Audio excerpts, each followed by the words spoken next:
Assalamualaikum warahmatullahi wabarakatuh.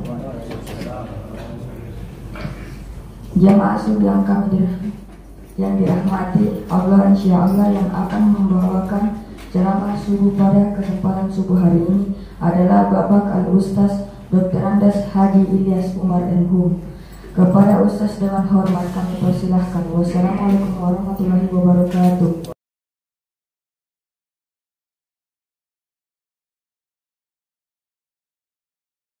Assalamualaikum warahmatullahi wabarakatuh. Waalaikumsalam warahmatullahi wabarakatuh. Alhamdulillahirabbil alamin.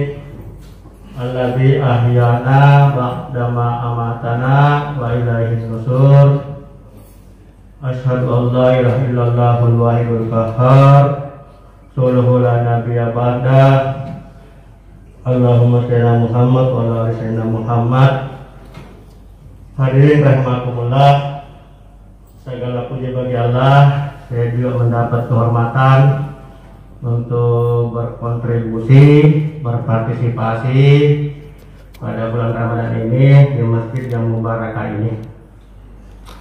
Tentunya ini bahagian daripada pengabdian kita, sekaligus menjadi bahagian daripada partisipasi kita dalam melaksanakan aktivitas keagamaan itu sendiri. Ya, tentunya saya terkesan ketika membaca buku Al-Yassabuni tentang hukum-hukum Islam itu sendiri, tafsir Al-Ahkam. Beliau menjelaskan tentang berkaitan dengan puasa ini. Puasa kan informasi dalam Al-Quran itu di surah Al-Baqarah 5 ayat, dimulai dengan Bismillahirrahmanirrahim. Ya ayyuhallazina amanu kutiba alaikumussyam. Ayat ini kata Sebuni mengandung norma, perintah, dan sekaligus mengandung informasi dan tujuan berpuasa. Jadi kewajiban berpuasa ini dasarnya, aturannya.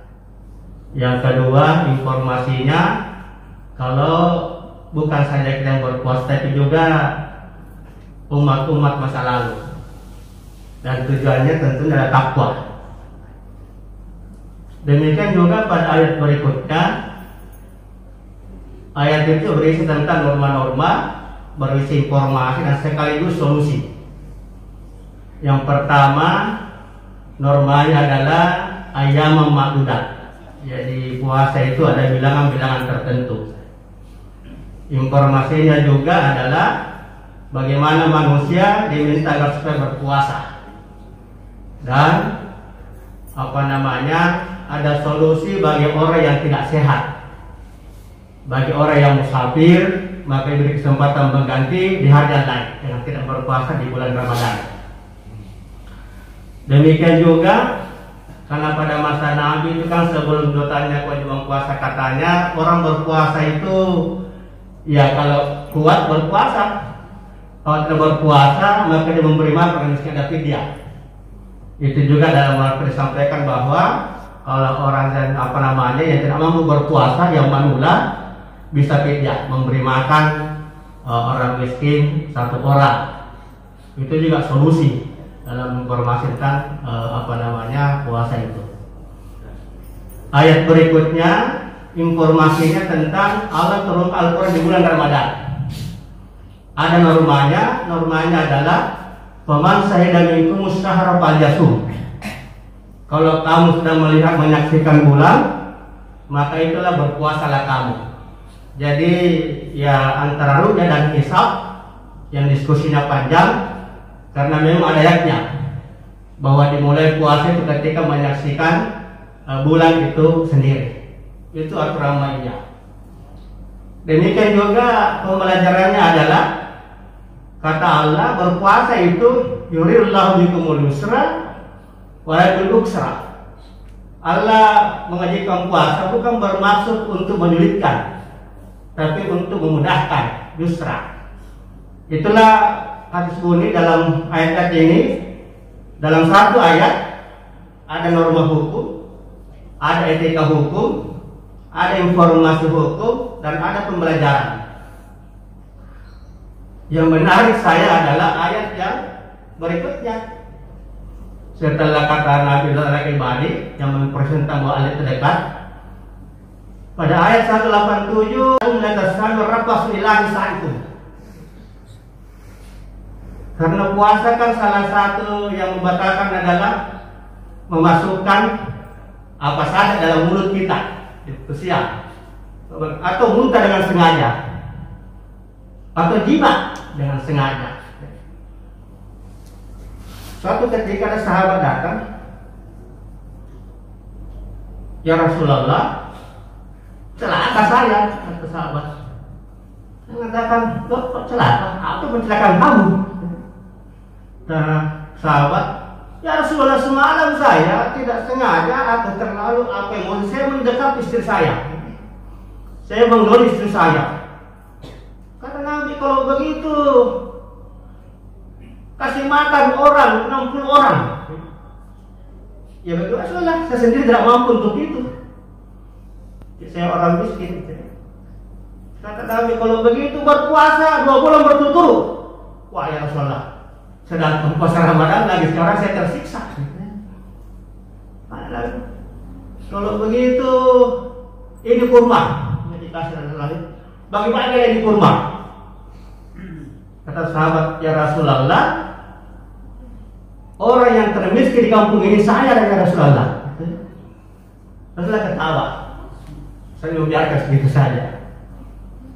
Ini lahir hukum kafarah. Jadi jangan coba-coba untuk mendekati sehari, karena hukumnya adalah berpuasa 2 bulan berturut-turut, memberi makan orang miskin 60 orang. Tidak lama kemudian, beberapa hari kemudian datang juga Umar bin Khattab. Ya Rasulullah, bagaimana ini ya Rasulullah? Saya juga semalam menggauli istri saya. Turunlah ayat ini memberi informasi bahwa uhilla lakum yatasal merapasu ila nisaikum. Dihalalkan bagi kamu sekalian pada malam puasa itu untuk membolehkan, menghalalkan untuk menggauli istri. Karena kata Allah, hunna libasul lakum wa antum libasul lahunna. Istri kamu itu digambarkan sebagai pakaian, dan kamu itu pakaiannya istrimu. Jadi simbol, ya kalau pakaian kan dipakai begitu.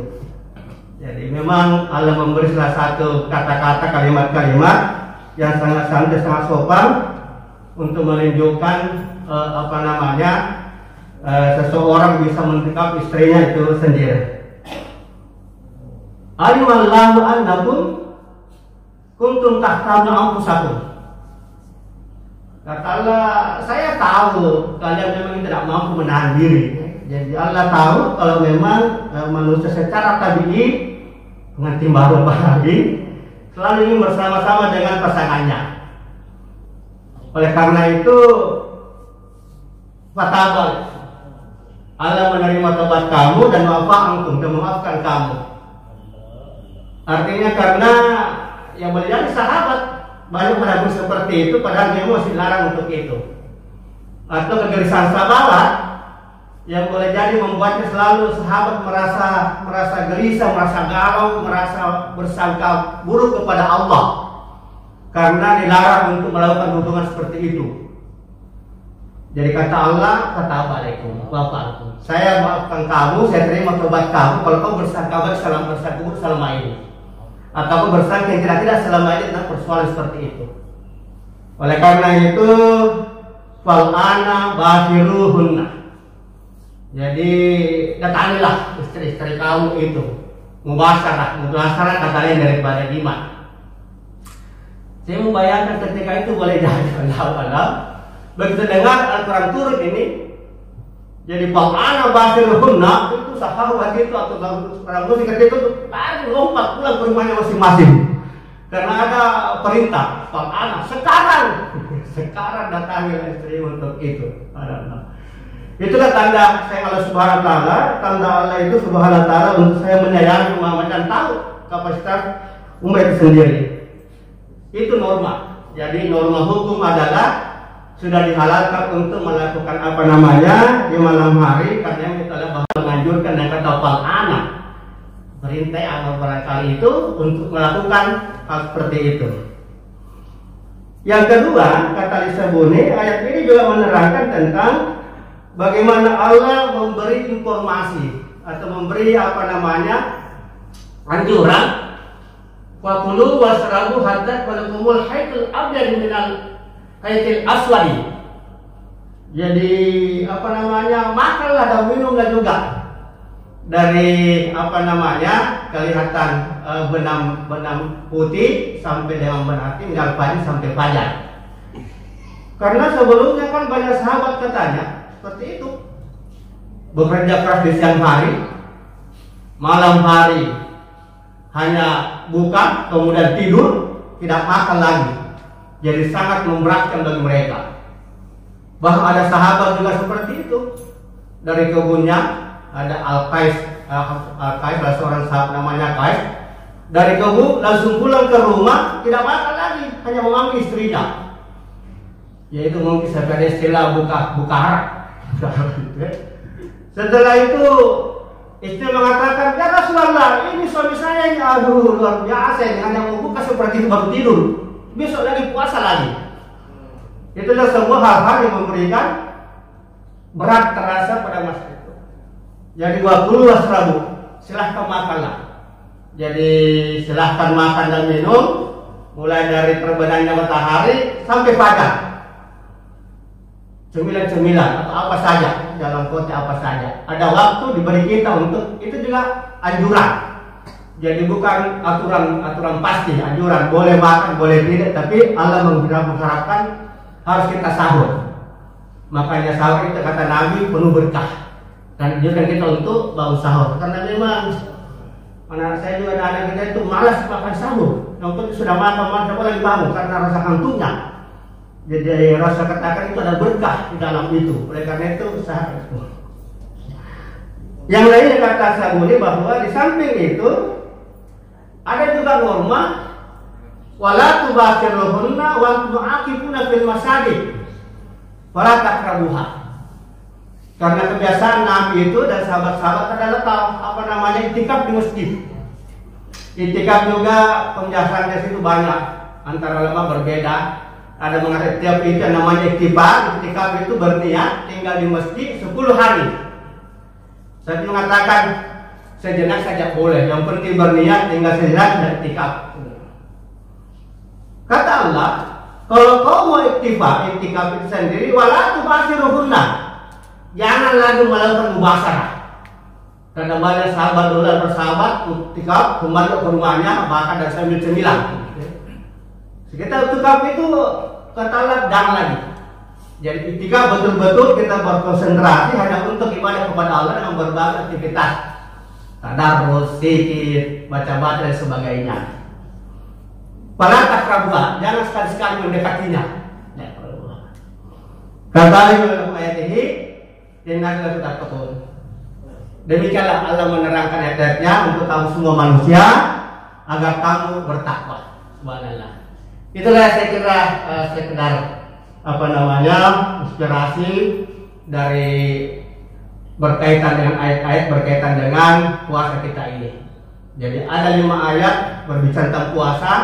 Di situ ada norma hukum, ada etika hukum, ada informasi hukum, dan ada penjelasan pembelajaran itu sendiri. Oleh karena kita membaca satu ayat itu ayat penuh dengan berbagai kandungan itu sendiri, termasuk menyangkut masalah puasa. Assalamualaikum warahmatullahi wabarakatuh.